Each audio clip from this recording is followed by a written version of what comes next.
Coming to you today with a video that is geared for beginners. Like, truly, this is geared for beginners. So if you're a beginner and you don't know who I am, I hope you'll trust me here.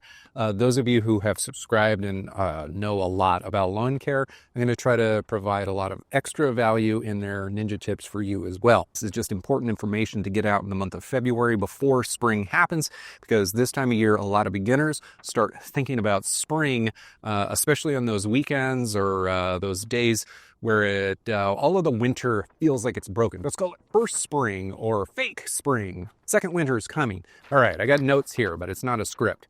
I want you to understand that stopping weeds means that you apply a pre-emergent in the spring.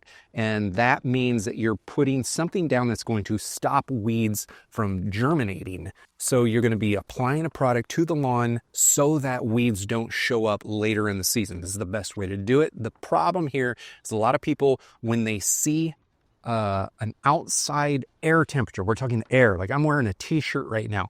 If the air gets up to like 65 degrees, people are like, whoa, I got to put down the pre-emergent now. This especially applies to new people to lawn care.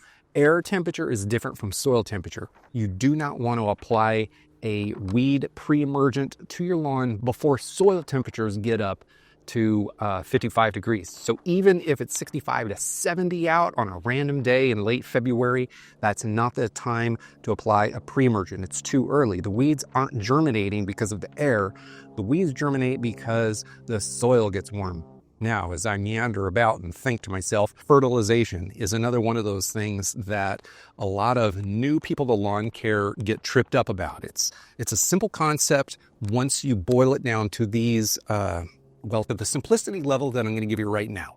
If you go to any big box store, the vast majority of the fertilizers that you're going to see on the store shelves contain nitrogen. That's the stuff that makes the grass grow and turn green. If you put a whole bunch of nitrogen, it will grow. However, if the lawn is not green yet, it's not going to make it grow. It's just not. So if you've got like a warm stretch towards the end of February, the first part of March, but your grass isn't green and growing yet, fertilizing it isn't going to make it happen. Not only that, but depending on the grass type that you have, if you've got a warm season grass, it's not going to green up until the grass turns to until the soil in your lawn turns to like 55 to 60 degrees. So for cold season grasses, those are the ones that are up north. Let's call it anywhere north of like the Ozarks is most likely going to be running a cold season grass. Most likely. So if you're in an area like that, a cold season grass is going to start greening up when the soil temperatures are in the mid to upper 40s.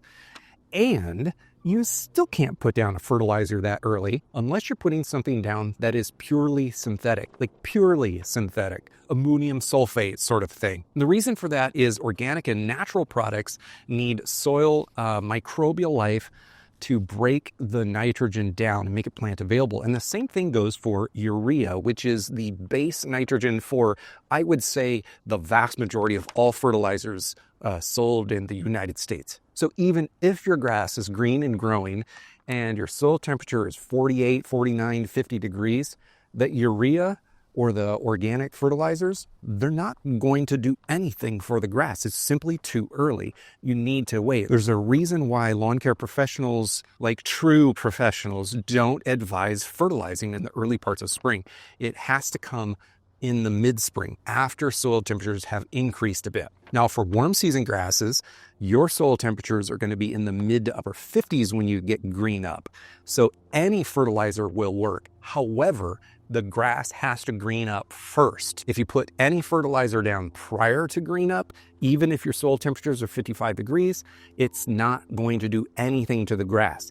The soil wakes up the grass from dormancy, not fertilizer. Now, another little trap that mostly newbie, I don't mean that in a bad way, but newbie lawn care people get themselves into is they walk out into their lawn at the end of February, the 1st of March, prior to the true spring growing season, and they see weeds in the lawn. I mean, I got weeds in my lawn. I've got dappled dormancy throughout my lawn.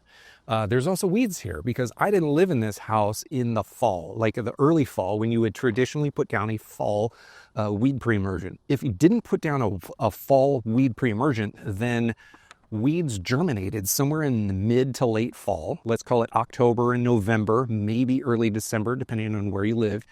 Some of them go dormant, and by the time February rolls around, or March, depending on where you live, they come out of their winter dormancy and they start growing. These are what we call winter weeds because they overwinter. They didn't germinate now, they germinated last year. So weed pre-emergent is never going to kill these things off because they already are living plants, but you can't apply a traditional weed killer to these plants either, because weed killer herbicides, like the typical chemicals that you use in weed killers, are not effective when outside air temperatures are too low. And the way that I define that is if you are experiencing outside air temperatures at night, first thing in the morning, in the low 30s, if it's ever touching 20, absolutely this is the case.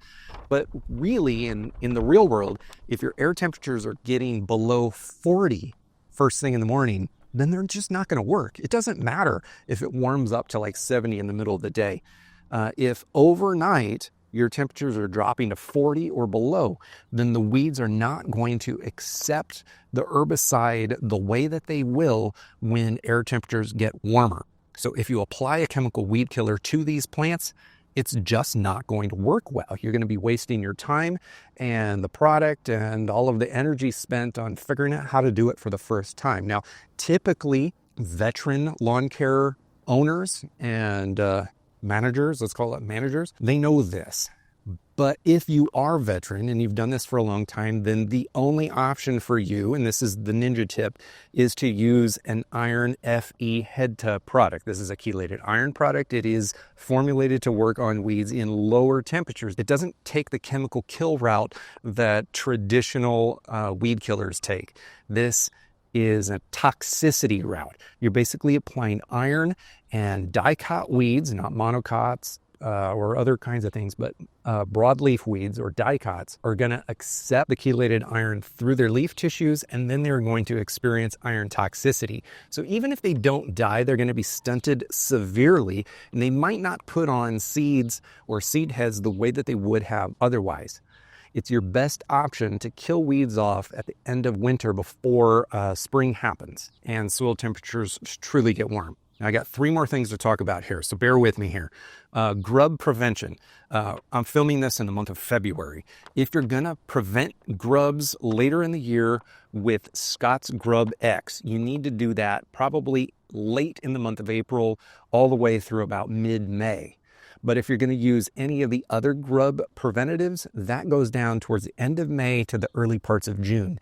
If you're putting a grub preventative down at the end of February through March, early April, it's way too early and it's going to be a waste of product. So don't do that. You got to use a grub killer to kill grubs in the spring before they go underground to lay their eggs. Bermuda grass, kikuyu grass, any other grass that is typically scalped in the spring. In the month of February, only a very minority cohort of warm season grasses should be scalping their Bermuda grass in the mid to late February timeframe. A little bit more should be doing it in the early March timeframe. What I'm getting at here is if you have a lawn that gets scalped. I have a lawn that gets scalped because I've got a lot of kikuyu grass in my lawn. Bermuda grasses are the same thing. You don't want to scalp before your last frost date. You can scalp before your last frost date if it looks like your last frost date is coming up and you've got abnormally warm temperatures for the next 10-day forecast, then go ahead and get it done. But you don't want to scalp Bermuda grass especially. That's the more common one across the warm season grass zones. You don't want to scalp that stuff before temperatures are safely above that freeze point.